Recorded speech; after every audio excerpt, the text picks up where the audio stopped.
J'ai toujours été fasciné par le décalage qui existe entre, d'un côté, la réalité historique de la gothique, et de l'autre, la perception qu'on en a aujourd'hui.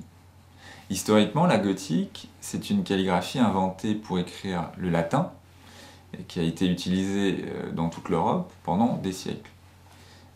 Par exemple, elle avait un très grand succès en Espagne. C'était de plus une écriture extrêmement lisible, et enfin, c'était une écriture rationnelle, dans le sens où elle a été inventée à un moment où on a fait un progrès dans la rigueur de l'expression écrite. Donc c'était une écriture consensuelle, lisible et rationnelle. Or, aujourd'hui, on y voit tout autre chose. Les gens ont tendance à considérer la gothique comme une écriture spécifiquement germanique ou du nord de l'Europe. On la trouve peu lisible, puisque entre-temps on s'est habitué à un tout autre type d'écriture. Et enfin, on lui associe parfois des connotations un peu sulfureuses. Donc il y a un écart vraiment étonnant entre l'origine, en quelque sorte paisible et lumineuse de la gothique, et l'image un peu torturée qu'on en a aujourd'hui. Et c'est ça qui m'a donné l'idée de chercher une écriture gothique nouvelle, une gothique en somme qui offre une sensation de lisibilité, de clarté et d'ouverture sur le monde. Assez rapidement, mon choix s'est porté sur un certain modèle d'écriture qui est la textura, une calligraphie du XIIIe siècle, qui est en fait le premier modèle de gothique bien structuré, bien droit, bien gothique en fait. Et puis je me suis demandé, qu'est-ce qui fait la gothique ?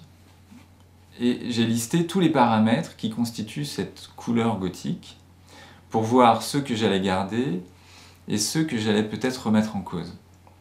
Alors les paramètres que j'ai gardés sont les choses qui me semblaient véritablement incontournables.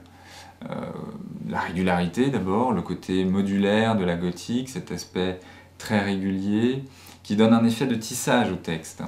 Un textura veut dire tissu en latin, et c'est cet effet qui est si caractéristique.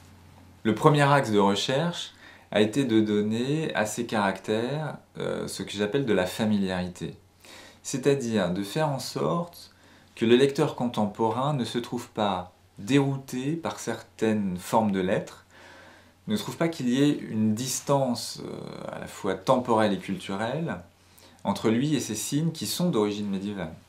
De la même façon, j'ai cherché à modifier certaines formes gothiques qui pouvaient nous apparaître comme étranges ou peu lisibles. Ainsi, dans l'Azo, on a le A, le E, le G, le K, le S ou encore le X, qui ont des formes un peu éloignées du modèle d'origine, dans le but de les rendre plus proches de nous. L'autre axe de recherche, ça a été de travailler sur les connotations. Aujourd'hui, la gothique est assimilée à la marginalité, à l'agressivité, à l'esprit de rébellion, en fait. Mais mon projet, c'est de lui rendre son premier passé, c'est-à-dire son passé de rationalité. Alors j'ai travaillé sur l'idée d'arrondir les angles, de supprimer tout le côté pointu et piquant des lettres.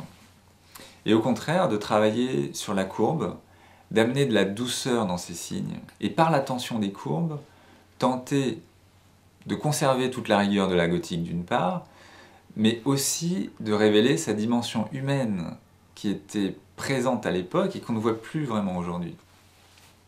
Alors là, j'avais obtenu un premier ensemble de formes de bas de casse, qui sont la base de l'écriture gothique. Mais il fallait l'enrichir avec les capitales, les italiques, la ponctuation, les chiffres, c'est-à-dire tout un tas de choses indispensables à l'écriture d'aujourd'hui, mais dont on ne trouve pas le modèle dans la tradition médiévale. Les capitales, pour commencer, c'était un problème puisque dans la calligraphie médiévale, les capitales sont rares. Ce sont en fait des lettrines avec des formes complexes qui ont pour but de ressortir de la page. Tandis qu'aujourd'hui, la capitale a pour fonction de marquer le début d'un mot ou d'une phrase, mais en s'intégrant dans le rythme de la page. Donc, impossible de repartir de la structure des lettrines médiévales. Et alors j'ai pris le parti, après différents essais, de créer des formes capitales, plus ou moins inspirées de la capitale romaine, mais qui sont en réalité des formes inventées de toutes pièces, et qui ont pour vertu de s'allier de manière harmonieuse au rythme des bas de casse. Puis ensuite, l'italique, c'était là un autre défi, puisque l'italique n'existait tout simplement pas au Moyen-Âge.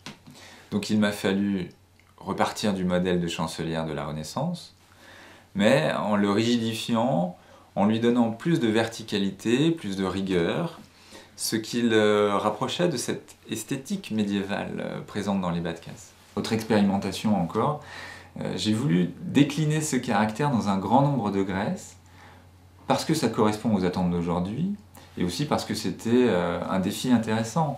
Ça m'intéressait de voir ce que donnerait quelque chose d'aussi improbable qu'une gothique ultra light italique.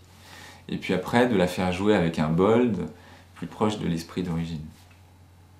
Donc l'Azo est en réalité plus une vision de la gothique qu'une gothique proprement dite. C'est une hypothèse de gothique contemporaine, mais c'est en tout cas une gothique qui, je crois, peut répondre à tous les besoins de la communication d'aujourd'hui.